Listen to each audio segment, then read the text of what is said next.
한기태는 그날따라 허리가 더 아팠습니다. 움직일 때마다 뻐근하게 당겨와서 혼자서는 도저히 집안일을 할 수가 없었죠. 며느리 유진에게 전화를 걸까 하다가 매번 불러대면 싫은 소리 들을 게 뻔해서 그만두었습니다. 돈 주고 사람 부르면 되지 하고 중얼거리며 파출부 업체에 전화를 했습니다. 젊은 사람보다는 좀 살가운 나이 든 사람이면 좋겠다고 말하자 업체 직원은 바로 사람을 보낼 수 있다고 했습니다.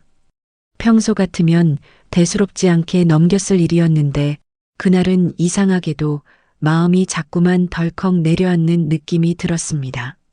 집안을 한번 둘러보며 괜히 액자 먼지도 닦고 의자도 반듯하게 돌려놓고 쓰지도 않는 다과상 위에도 수건을 곱게 올려놨습니다. 내가 왜 이러나 파출부 하나 온다는데. 스스로도 우스워서 피식 웃었습니다. 얼마 지나지 않아 현관 초인종이 울렸습니다. 또렷하고도 조심스러운 두 번의 소리였죠. 성급하게 누르는 소리가 아니어서 기태는 그 점이 마음에 들었습니다. 그는 천천히 일어나 현관으로 갔습니다.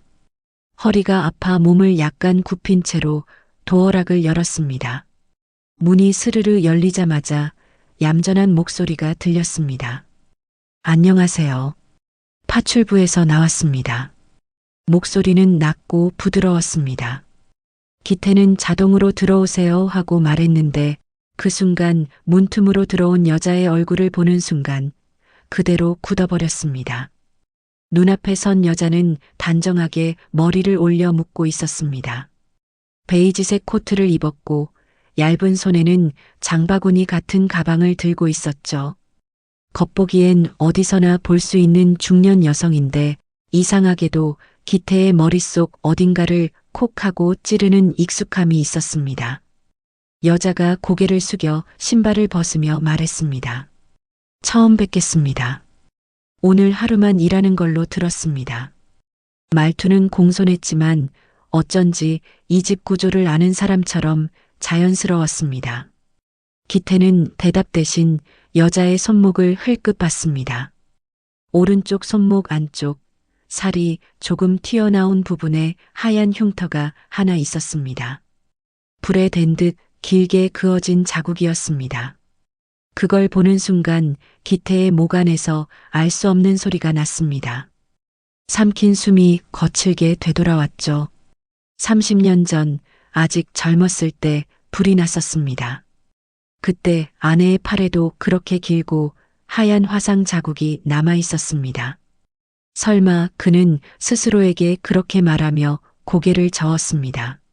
세상에 화상 자국 하나 같은 사람이 얼마나 많은데 이걸로 사람을 단정할 수는 없다고 스스로를 다독였습니다. 어디부터 정리해 드릴까요? 여자가 고개를 들고 물었습니다. 얼굴을 제대로 마주보는 순간 기태는 다시 한번 멈칫했습니다. 세월을 많이 지난 얼굴이었습니다. 볼살도 빠지고 주름도 깊어졌습니다. 그런데 눈매는 그대로였습니다. 웃을 때 눈꼬리가 살짝 아래로 떨어지는 버릇, 말할 때 입술이 먼저 움직이는 습관, 낯선 집에 들어올 때도 먼저 주변을 살피는 그 조심스러움까지. 그는 무심한 척하면서도 방금 전보다 더 부드러운 목소리로 말했습니다. 거실 먼지부터 좀 닦아주세요. 책장도 좀 정리해주고 부엌은 나중에. 여자는 네, 알겠습니다 하고 거실로 향했습니다. 걸음걸이도 느리지 않았고 어디에 무엇이 있을지 금방 눈에 들어오는 사람처럼 움직였습니다. 기태는 현관 옆에 기대어 그녀의 뒷모습을 한동안 바라봤습니다. 아니야, 다 지난 일이야.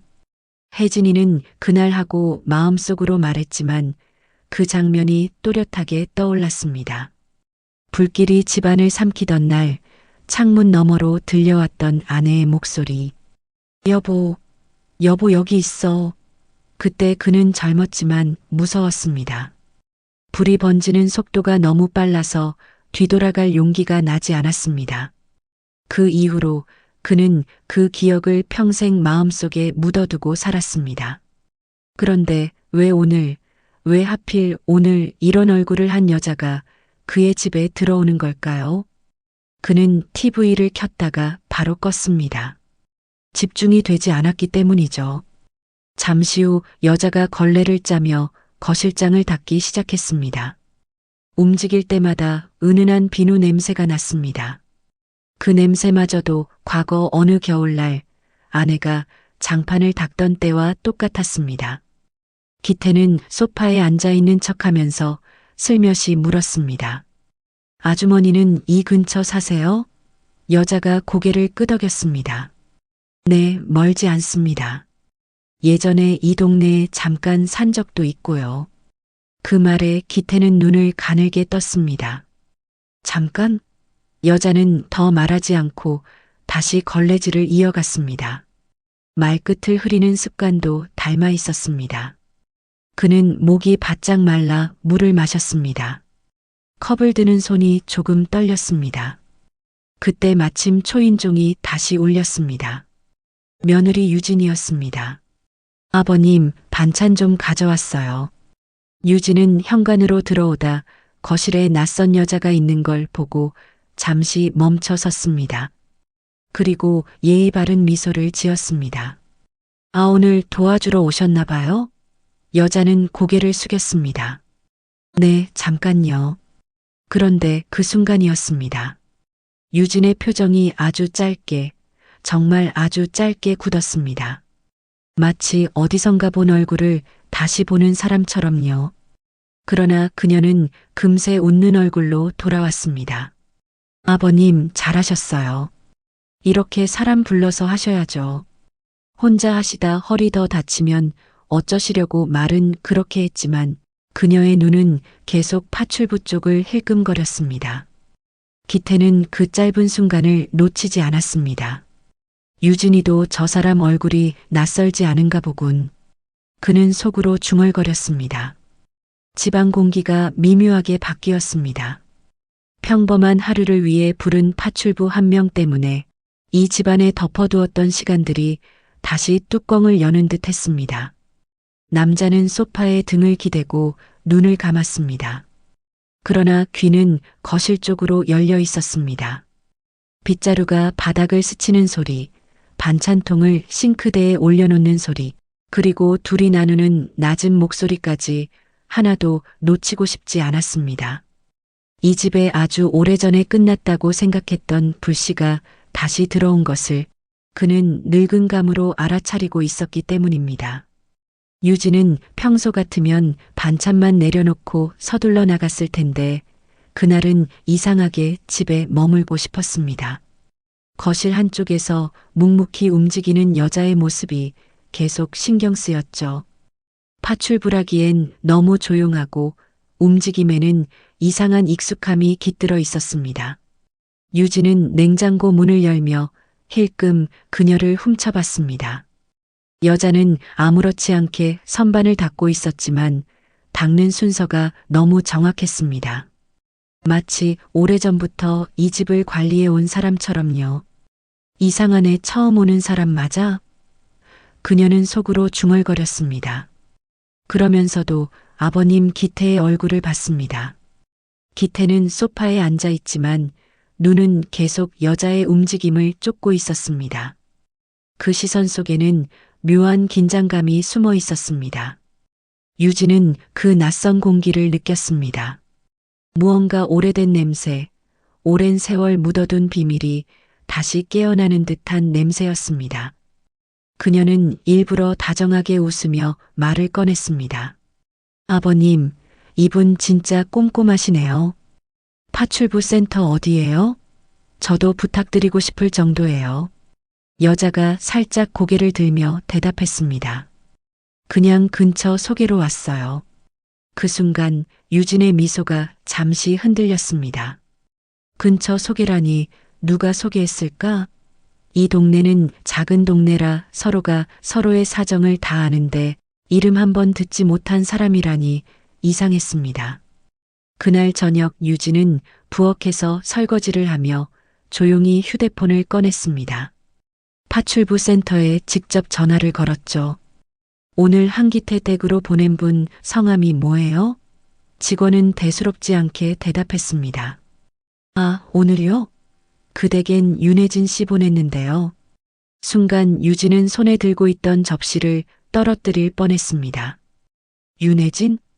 그 이름은 오래전 남편 민수의 어린 시절 이야기 속에서 들은 적이 있었습니다. 우리 엄마 이름은 혜진이야. 남편이 어린 시절 그렇게 말했었죠. 유진의 머릿속이 복잡하게 얽혔습니다. 설마 그 사람? 그러나 불가능하다고 생각했습니다. 기태의 아내는 오래전에 세상을 떠났다고 들었으니까요. 유진은 스스로를 다독였습니다. 이름이 같은 사람일 뿐이야. 흔한 이름이잖아. 하지만 마음속 불길한 느낌은 점점 더 커졌습니다. 그날 밤 유진은 잠을 이루지 못했습니다. 거실 불빛이 새어나오는 걸 보고 살짝 방문을 열었습니다. 아버님 방 문틈 사이로 은은한 대화 소리가 들렸습니다.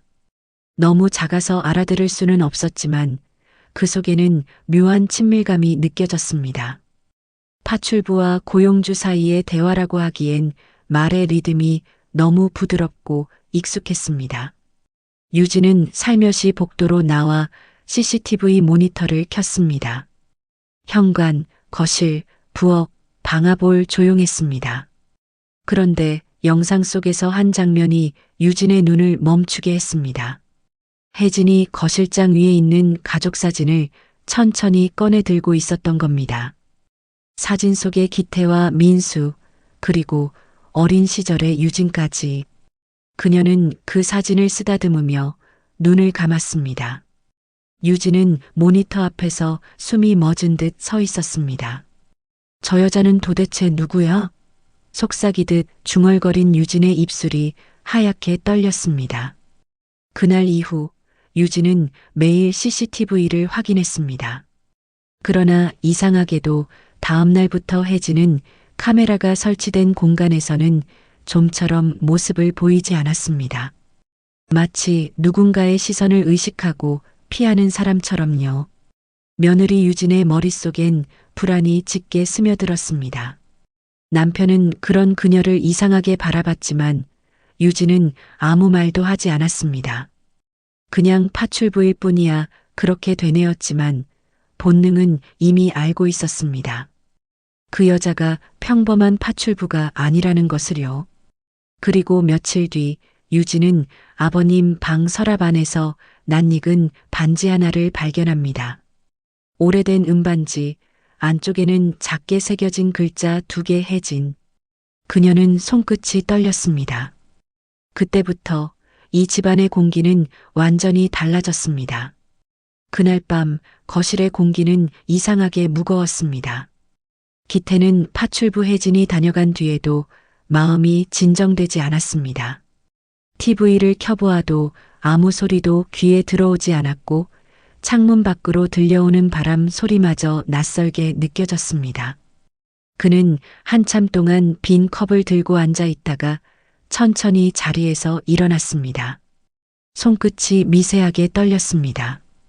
오래전에 불길 속에서 사라졌던 아내의 이름, 윤혜진.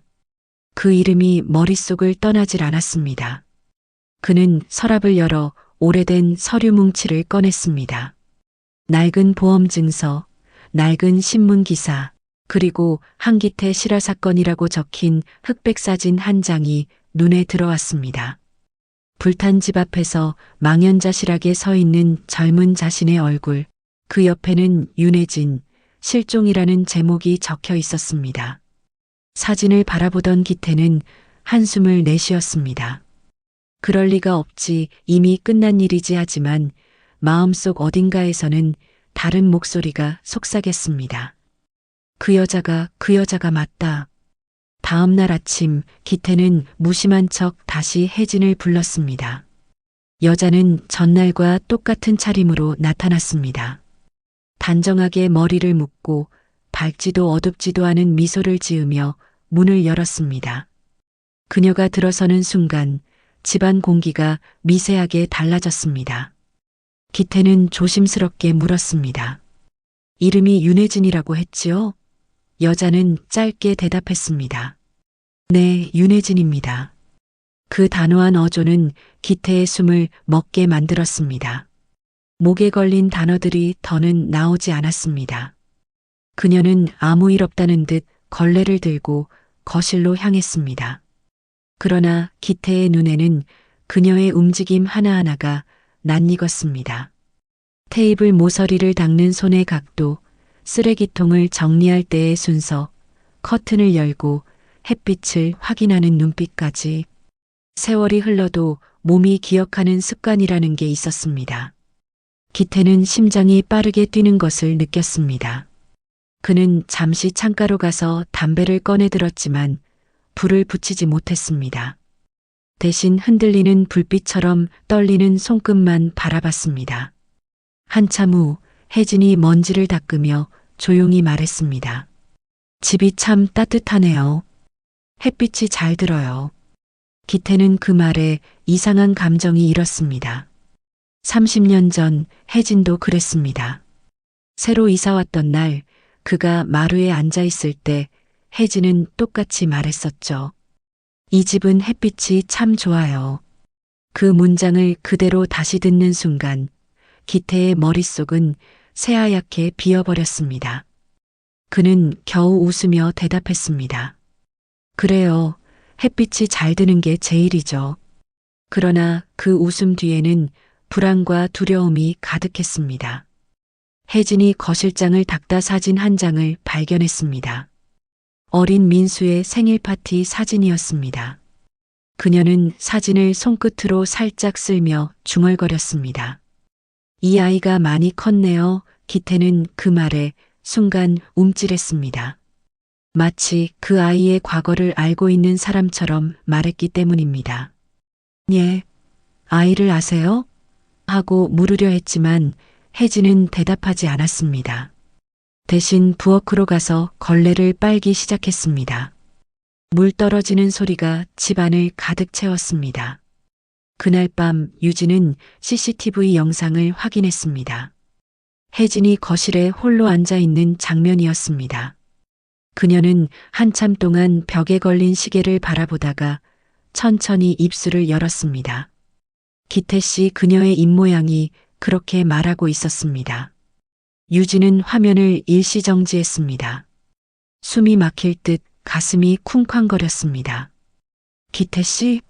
그 말은 남편의 아버지를 부르는 이름이었습니다. 한편 기태는 잠에서 깨어났습니다. 꿈속에서 불길이 다시 타올랐습니다. 연기가 방안을 뒤덮고 누군가의 울음소리가 들려왔습니다. 여보, 여보 눈을 떠보니 방 안에는 아무도 없었습니다. 그런데 방문 틈새로 은은한 불빛이 새어나오고 있었습니다. 그는 천천히 걸음을 옮겼습니다. 거실 한가운데에서 혜진이 서 있었습니다. 그 손에는 불 꺼진 촛불이 하나 들려 있었습니다. 그녀는 조용히 말했습니다. 불은 아직 안 꺼졌어요. 기태는 숨을 삼켰습니다. 그녀의 말이 무슨 뜻인지 몰랐지만 등골이 서늘했습니다. 혜진의 눈빛은 마치 과거와 현재를 동시에 보고 있는 사람 같았습니다. 그날 이후 그의 마음속엔 다시 불이 붙기 시작했습니다. 오랜 세월 꺼져 있던 죄책감과 두려움, 그리고 아직 타지 않은 잿빛 감정들까지 그는 몰랐습니다. 이 불이 단순한 기억이 아니라 다시 현실이 되어 그의 삶을 집어삼키고 있다는 것을요. 유진은 더 이상 참을 수가 없었습니다. 그 파출부 여자가 집안에 들어오고 난 뒤로 아버님은 달라졌습니다. 예전엔 텔레비전 앞에만 앉아 계시던 분이 요즘엔 자꾸 부엌 근처를 서성였고 며느리의 말엔 건성으로 대답했습니다. 유진의 눈엔 그 모든 게 불안했습니다. 저 여자가 뭐길래 그녀는 마음속으로 중얼거리며 자신도 모르게 주방에서 파출부의 행동을 훔쳐봤습니다. 혜진은 말없이 일했습니다. 고개 숙인 채 닦고 접고 정리하며 아무 말도 하지 않았습니다. 그런데 이상했습니다. 손의 움직임마다 마치 이 집의 모든 것을 알고 있다는 듯한 익숙함이 스며 있었습니다.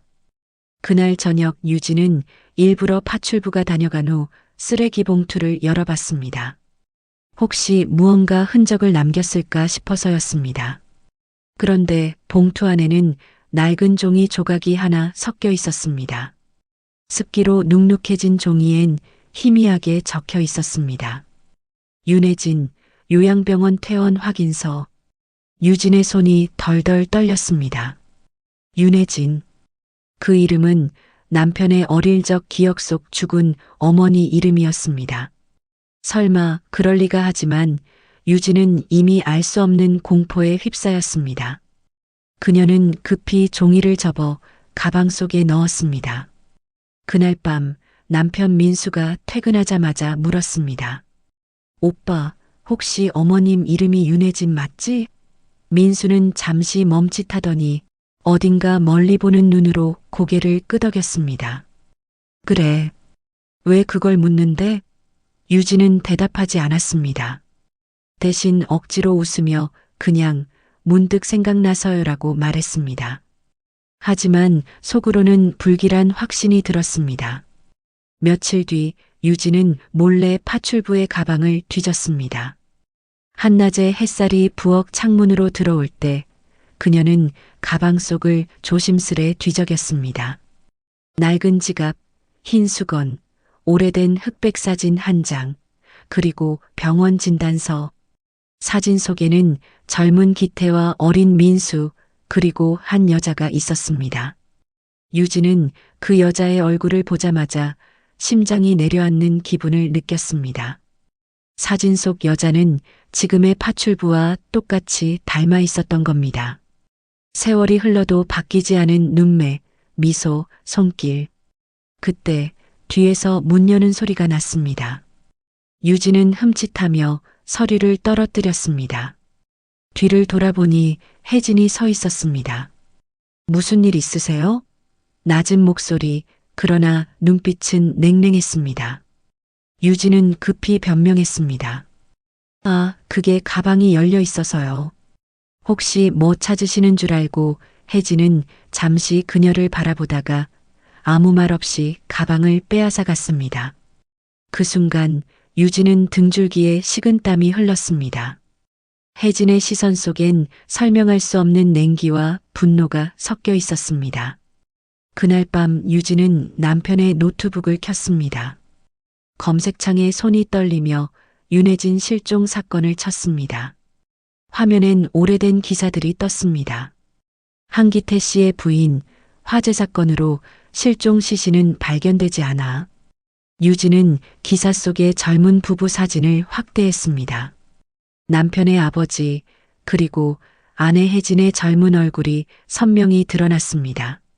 그녀의 눈동자가 지금 집안일을 하고 있는 파출부의 그것과 완벽히 같았습니다. 이건 미쳤어.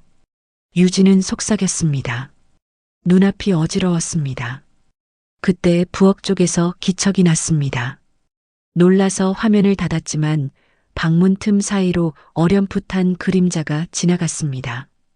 그녀는 숨을 죽였습니다. 그 그림자는 마치 집안의 모든 비밀을 알고 있는 사람처럼 느릿하게 움직이고 있었습니다. 다음 날 유진은 아버님 방에 몰래 들어갔습니다. 탁자 위엔 반지 하나가 놓여 있었습니다. 오래된 은반지, 안쪽엔 작게 새겨진 글씨 혜진. 그걸 보는 순간 유진은 확신했습니다. 그 여자가 맞다. 죽은 줄 알았던 그 여자, 그 사람. 그녀는 머리를 감싸쥐었습니다. 이제 이 집은 더 이상 평범한 집이 아니었습니다. 그녀는 혼잣말처럼 중얼거렸습니다. 이건 시작이야. 끝이 아니라. 그러나 그녀는 아직 몰랐습니다. 자신이 열어버린 그 문이 이제 다시는 닫히지 않을 거라는 걸요. 그날 밤 한기태는 좀처럼 잠을 이루지 못했습니다. 눈을 감으면 불길이 번지던 그날이 자꾸 떠올랐습니다. 꿈속에서도 여전히 아내 혜진이 손을 내밀며 울고 있었습니다. 여보, 나 여기 있어요. 제발 돌아와요. 목소리는 점점 멀어지고 그 불빛은 점점 커졌습니다. 그는 악몽 속에서 몸부림치다 갑자기 눈을 떴습니다. 이불 끝이 젖어 있었습니다. 그가 손을 내리자 손끝에 차가운 땀이 맺혔습니다. 이건 그냥 꿈이야. 다 지난 일이야. 그렇게 스스로를 달래봤지만 심장은 점점 더 빠르게 뛰었습니다. 그는 자리에서 일어나 방안을 거닐었습니다. 창문으로 스며드는 새벽빛이 희미하게 벽을 비추고 있었습니다. 그 빛 속에서 기태는 자신이 서류장 안에 숨겨둔 낡은 앨범을 꺼냈습니다. 첫 장엔 결혼식 사진이 붙어 있었죠. 젊은 혜진은 하얀 한복을 입고 환하게 웃고 있었습니다. 그 옆에서 미소 짓는 자신을 바라보는 그 눈빛, 따뜻했던 그 시간이 한순간에 부서져 버린 그날이 떠올랐습니다. 그때의 불은 너무 빨랐습니다. 단 한순간 거실의 커튼이 불붙자 불길이 천장까지 치솟았죠. 그는 본능적으로 도망쳤습니다. 문을 열고 나왔을 때 뒤에서 혜진의 비명이 들렸습니다. 여보, 제발 가지 마요. 하지만 발이 멈추질 않았습니다. 그는 밖으로 나와 이웃들에게 도움을 청했습니다. 그러나 이미 늦었습니다. 불은 순식간에 집 전체를 삼켜버렸습니다. 연기 사이에서 마지막으로 본 것은 창문 너머로 손을 뻗던 혜진의 얼굴이었습니다. 그리고 그 얼굴은 연기 속으로 사라졌습니다. 그날 이후로 그는 자신을 용서하지 못했습니다. 경찰은 시신은 불길에 휩쓸려 찾을 수 없었다고 했습니다. 사람들은 그를 불쌍한 남편이라 불렀지만 그는 그 말을 들을 때마다 속이 뒤틀렸습니다. 불쌍한 건 자신이 아니라 그 여자를 두고 나온 자신이었으니까요. 그는 회사도 그만두고 세상과 멀어졌습니다. 시간은 흘렀고 사람들은 그 사건을 잊었지만 그의 마음속에서는 불이 꺼지지 않았습니다. 그런데 이제 그 여자가 다시 돌아왔습니다. 파출부라는 이름으로 아무렇지도 않게 그의 집안에 들어와 있었습니다.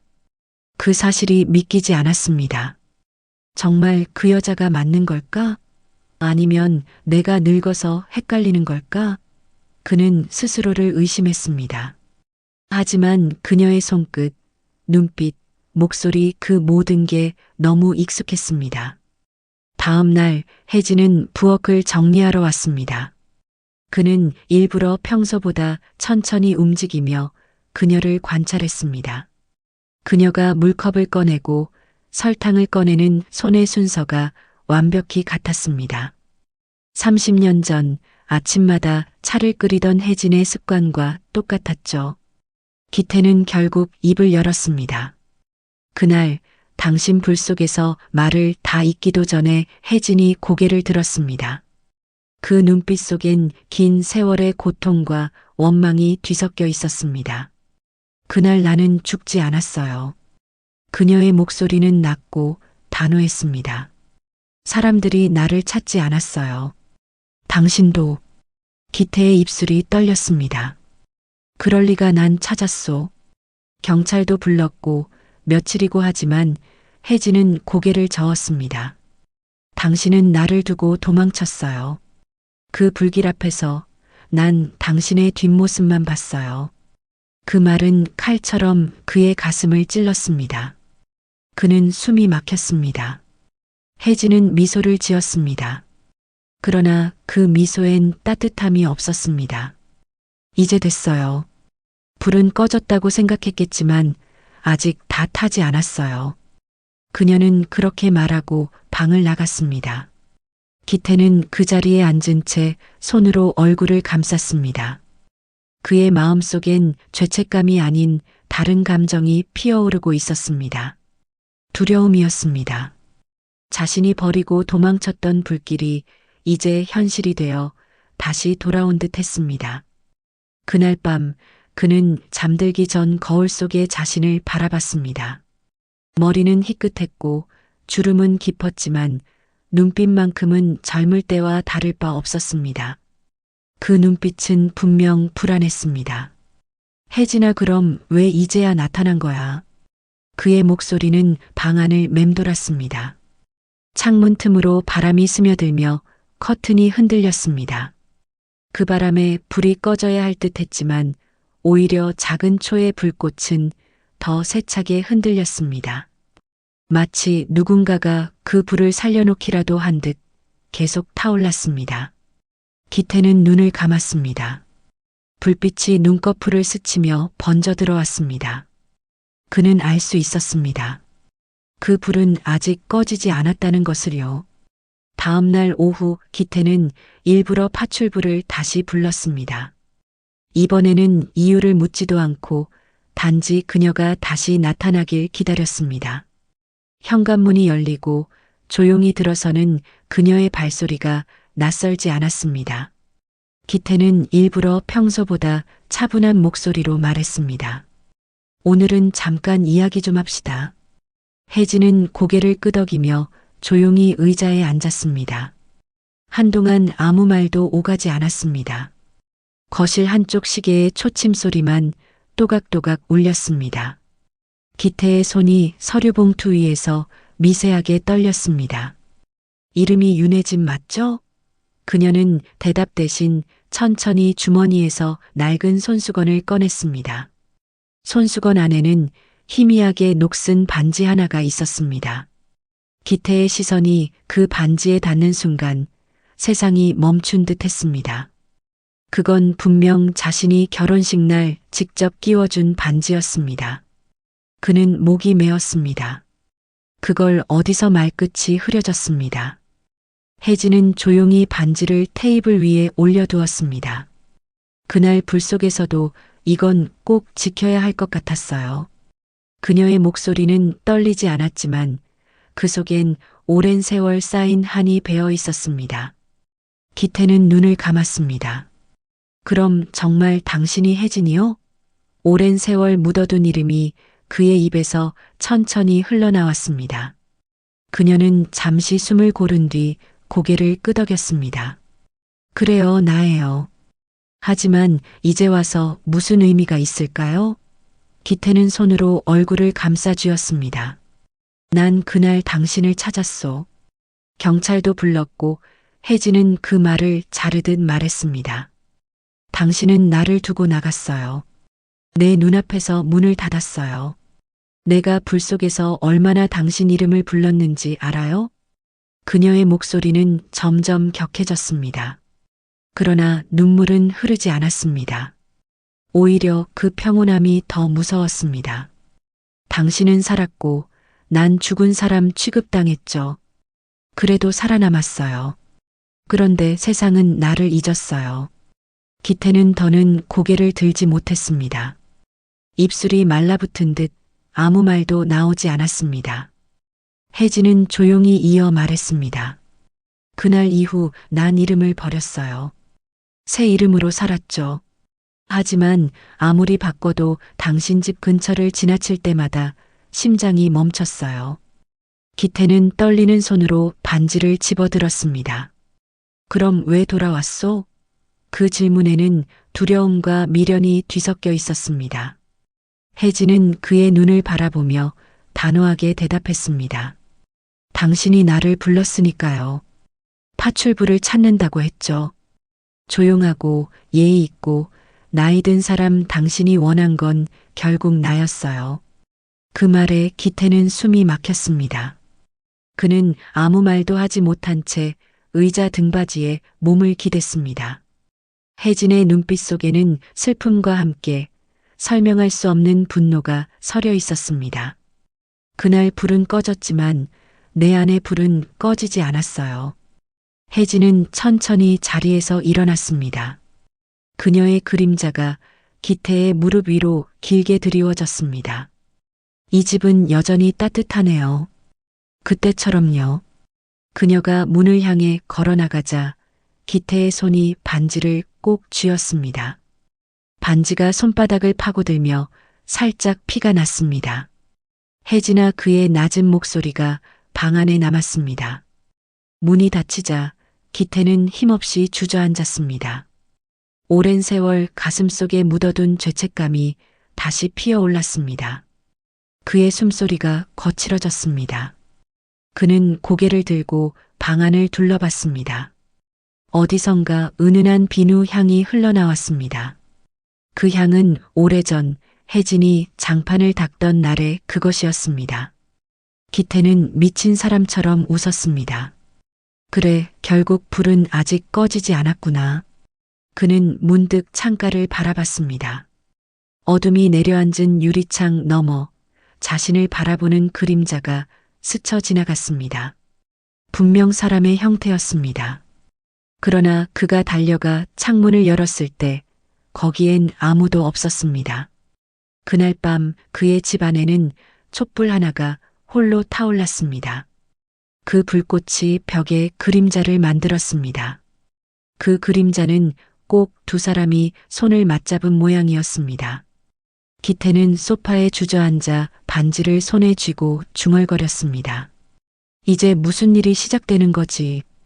그의 눈빛에는 두려움보다 이상한 평온이 깃들어 있었습니다. 불길한 예감이 고요하게 스며들고 있었습니다. 며느리 유진은 그날 밤 한숨도 자지 못했습니다. 불 꺼진 거실에서 홀로 앉아 가만히 촛불을 바라보았습니다. 불꽃이 흔들릴 때마다 머릿속이 더 복잡해졌습니다. 저 여자가 정말 그 사람이라면? 그 생각이 꼬리에 꼬리를 물었습니다. 세상에 죽은 줄 알았던 사람이 멀쩡히 살아 돌아와 아무렇지도 않게 그 집안일을 하고 있다니. 그건 단순한 우연이 아니었습니다. 그녀는 이미 확신했습니다. 저 여자가 우리 집에 들어온 이유가 따로 있어. 그날 이후 유진은 치밀하게 움직이기 시작했습니다. 낮에는 평소처럼 웃었지만 밤이면 몰래 집 안 구석구석을 뒤졌습니다. 서랍 속 편지, 오래된 사진, 서류까지 하나하나 살폈습니다. 그 과정에서 그녀는 충격적인 사실 하나를 발견했습니다. 기태 명의의 유언장 초안이었습니다. 그리고 그 아래 작은 글씨로 이렇게 적혀 있었습니다. 모든 재산은 윤혜진에게 남긴다. 그녀의 손끝이 덜덜 떨렸습니다. 그래서구나 그 여자가 돌아온 이유가. 그녀는 분노와 공포에 동시에 휩싸였습니다. 30년 전 불길 속에서 사라진 여자, 그리고 그 여자의 귀환. 이건 단순한 재회의 이야기가 아니었습니다. 복수 혹은 계획된 침투. 그녀는 결심했습니다. 내가 먼저 처리해야 해. 다음 날 혜진이 부엌에서 차를 끓이고 있을 때 유진은 조용히 다가갔습니다. 아주머니, 아버님 차는 제가 드릴게요. 그녀는 다정한 미소를 지었지만 손끝은 이미 약봉지를 쥐고 있었습니다. 잠시 후 그녀는 기태의 찻잔에 약을 풀었습니다. 수면제 한 알, 오래된 복용 기록에선 흔적조차 남지 않을 정도의 양이었습니다. 기태가 차를 마시고 잠들자 유진은 파출부 방문을 두드렸습니다. 문이 열리자 혜진이 의아한 얼굴로 바라봤습니다. 잠깐 얘기 좀 해요. 유진은 낮은 목소리로 속삭였습니다. 당신, 내 시아버지한테 접근한 이유가 뭐예요? 혜진은 눈을 가늘게 떴습니다. 이유라니요. 그냥 일하러 온 거죠. 유진은 냉소를 지었습니다. 거짓말하지 마요. 당신 이름 윤혜진.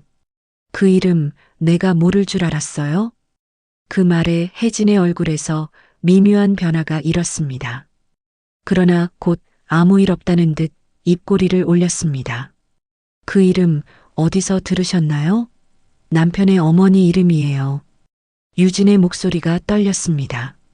죽은 줄 알았던 분이 지금 내 눈앞에 있네요. 혜진은 아무 말도 하지 않았습니다. 대신 천천히 다가와 그녀의 어깨를 스쳤습니다. 그럼 이제 어쩌실 건가요? 유진은 뒷걸음질 쳤습니다. 혜진의 눈빛엔 싸늘한 냉기가 흐르고 있었습니다. 당신이 돌아와서 이 집이 엉망이 됐어요. 모두 불행해졌어요. 유진이 외쳤습니다.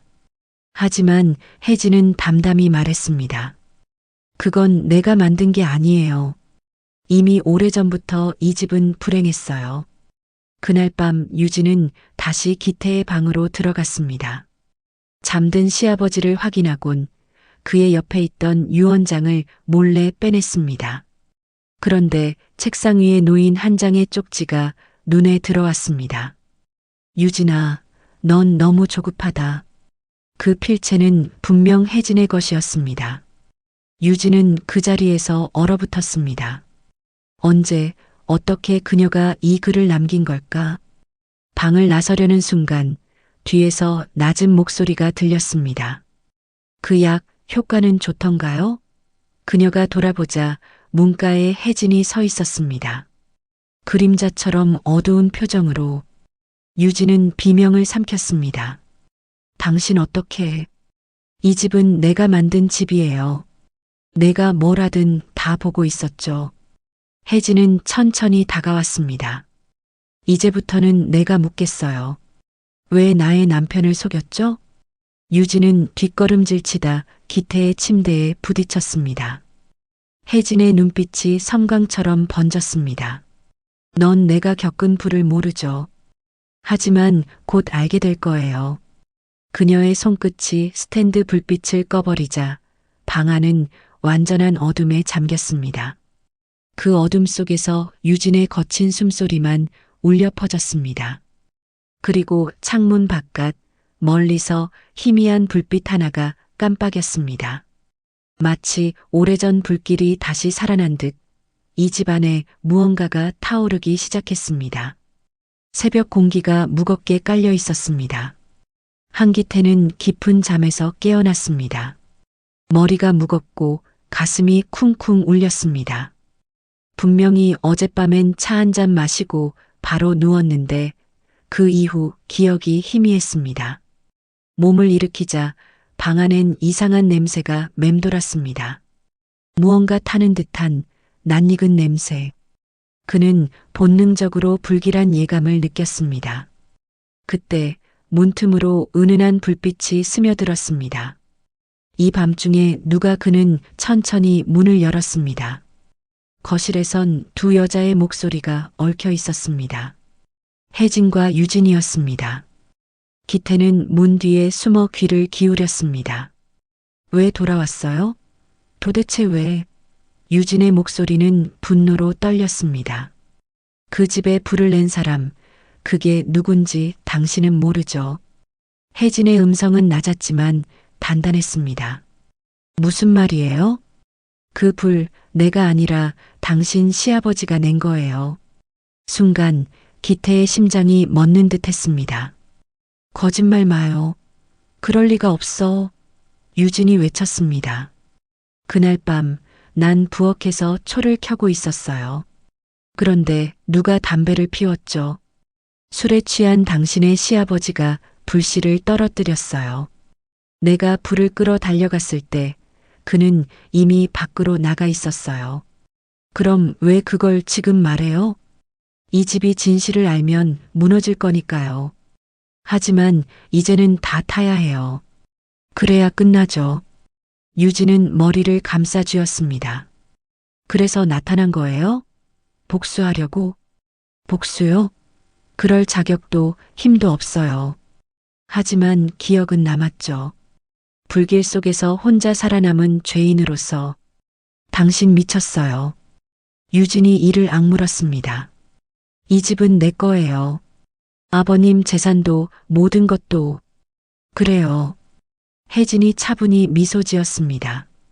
그래서 당신을 불렀죠.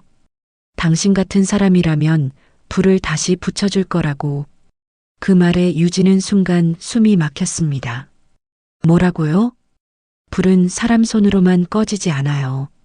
죄로 시작된 불은 죄로 끝나야 해요. 혜진이 손에 들고 있던 라이터를 들어 올렸습니다. 불꽃이 작게 일렁였습니다. 그거 내려놔요. 유진이 외쳤습니다. 그때 문이 벌컥 열렸습니다. 그만두오. 기태가 방 안에서 뛰쳐나왔습니다. 두 여자가 동시에 그를 바라봤습니다. 기태의 눈빛은 피로와 두려움, 그리고 깊은 죄책감으로 일그러져 있었습니다. 혜진아, 그만해. 내가 다 잘못했소. 그날 불은 내가 냈소. 유진의 얼굴이 하얗게 질렸습니다. 아버님, 그게 무슨 말씀이세요? 기태는 고개를 떨궜습니다. 그날 술에 취해 담배를 피웠소. 불이 번지자 겁이 났소.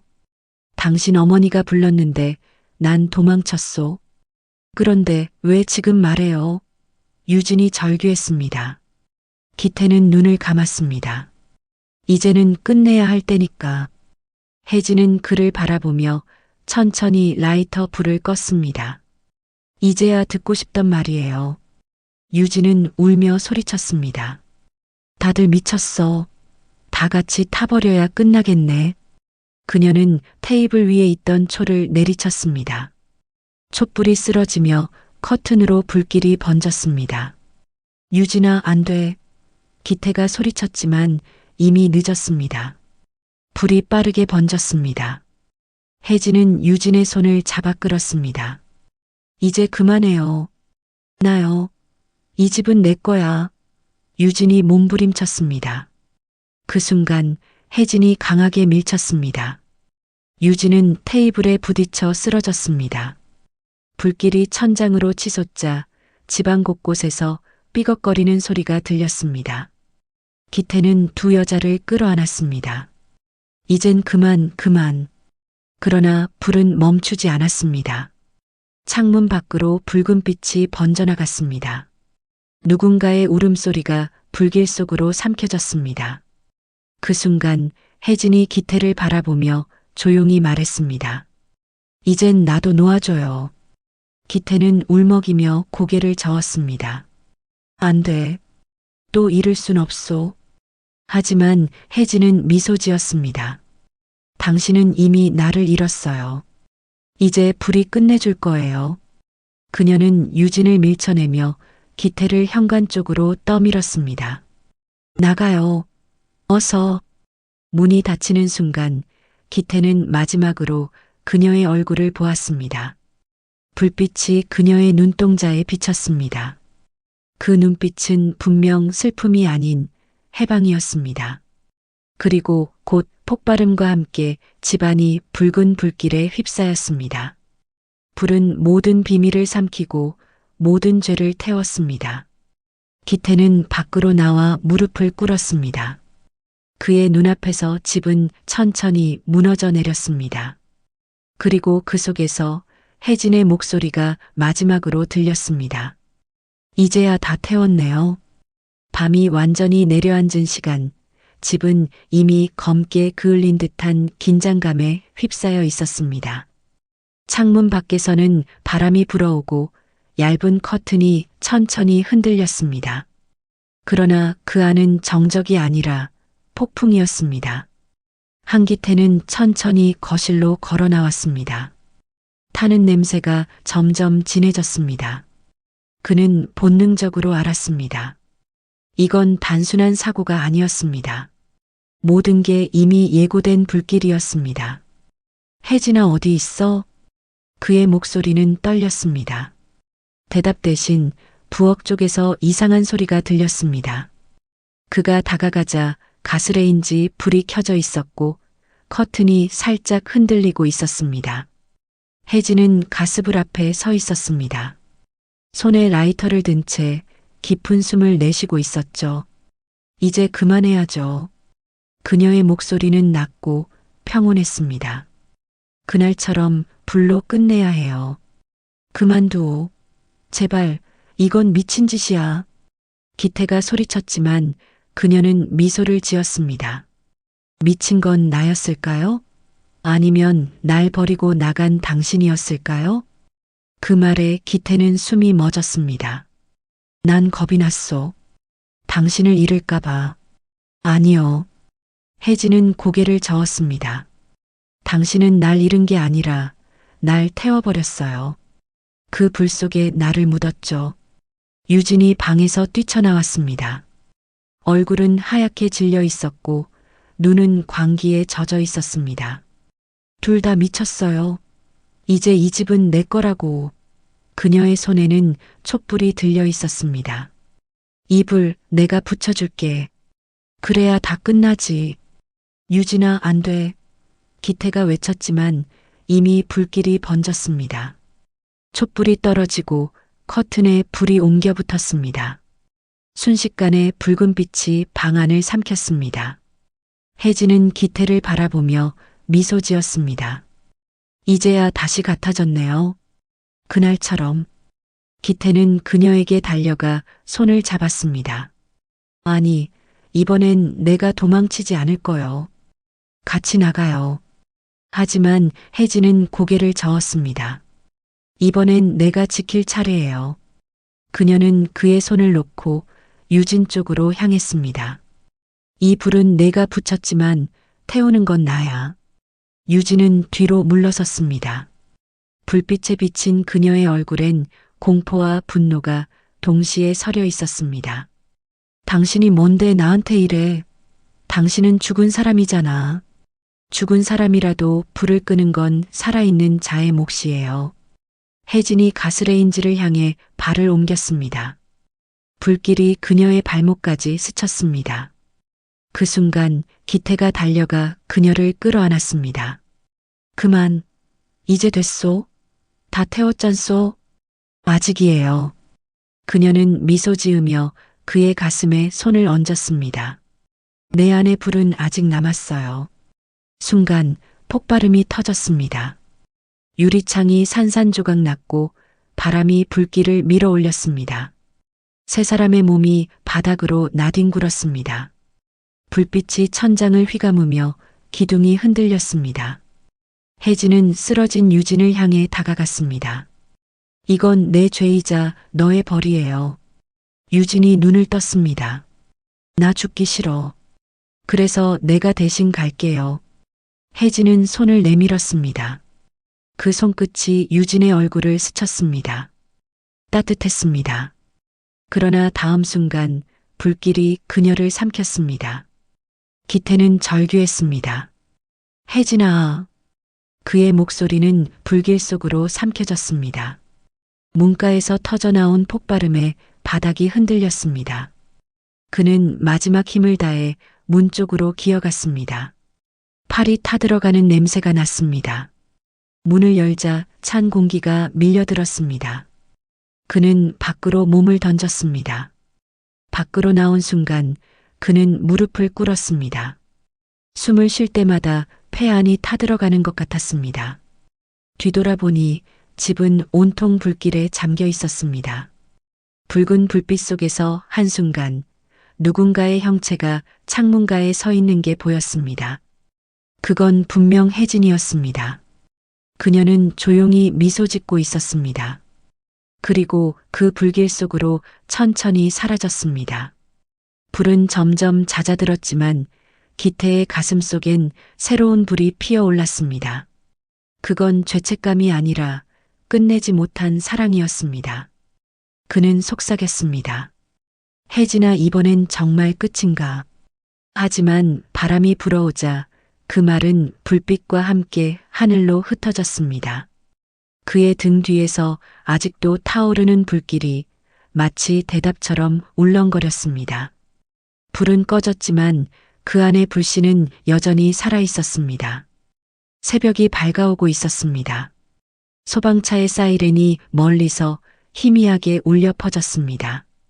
집은 이미 형체를 알아볼 수 없을 만큼 무너져 있었습니다.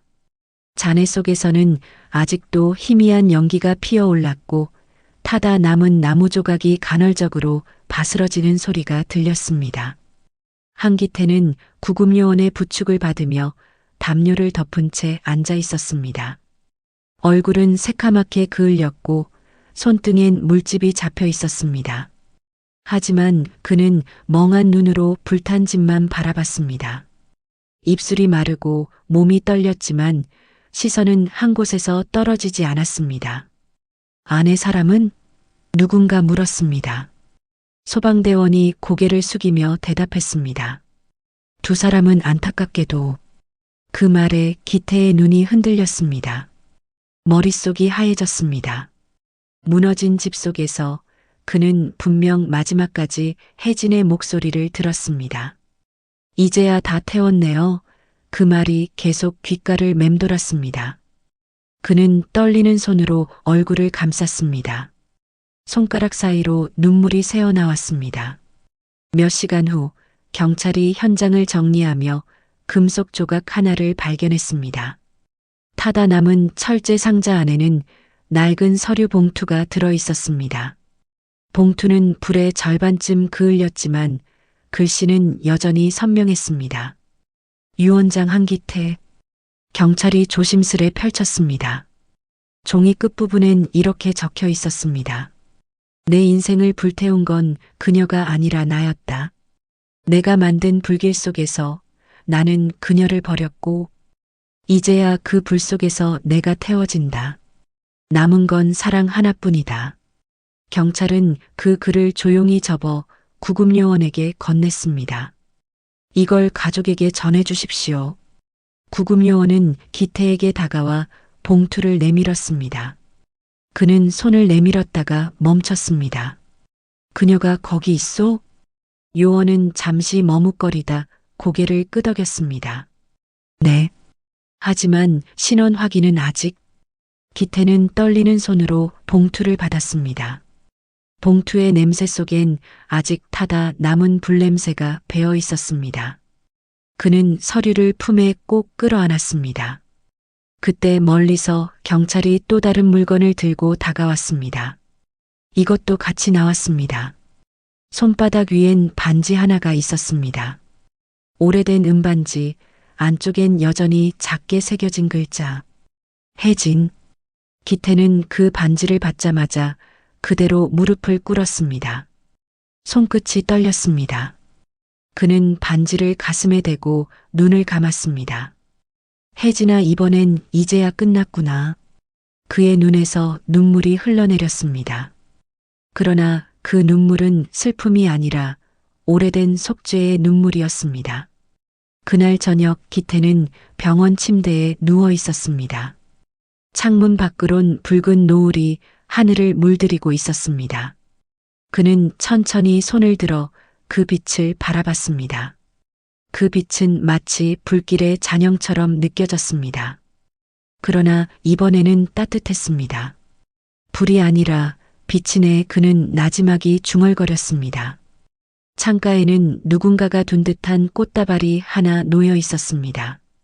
말라버린 국화 한 송이, 그리고 그 아래 작은 쪽지. 당신이 나를 불태웠지만 그 불 속에서 나는 당신을 용서했어요. 그는 그 문장을 바라보다가 조용히 웃었습니다. 이제야 정말 끝났네. 그의 눈꺼풀이 천천히 내려갔습니다. 심장 박동이 느려졌지만 얼굴은 평온했습니다.